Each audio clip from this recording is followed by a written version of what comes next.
من المملكة المتحدة وفي مدينة ليفربول الإنجليزية يحتفل الطلبة الكويتيين بالعيد الوطني وعيد التحرير. معكم هبة التان، طالبة بليفربول أدرس صيدلة سنة أولى. أوجه تحية ورسالة حق أهلي ووطني وسمو الأمير، وأقول لهم إني مشتاقة حق بلادي، وبدال أن نحتفل بالكويت جايبين الاحتفال هني بليفربول.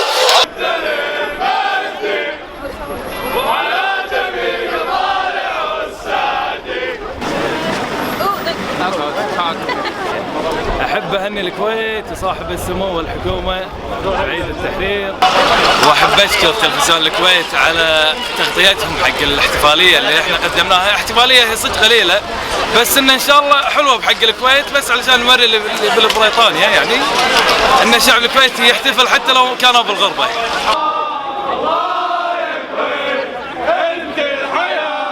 أحب الكويت أنا. أحب أوجه شكر حق صاحب السمو والحكومة الرشيدة. بوجه رسالة تهنئة إلى صاحب السمو أمير البلاد الشيخ صباح الأحمد الصباح، وسمو ولي العهد الشيخ نواف الأحمد جابر الصباح، ودولة الكويت وجميع المواطنين.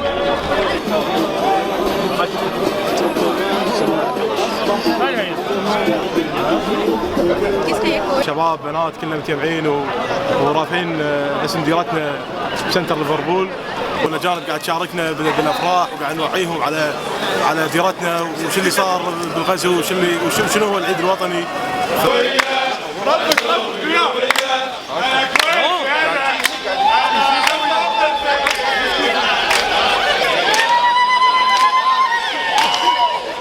يقولون صوت واحد، لب واحد، قلب واحد يجمعنا في الغربة هو حب الوطن. زين الكعبي.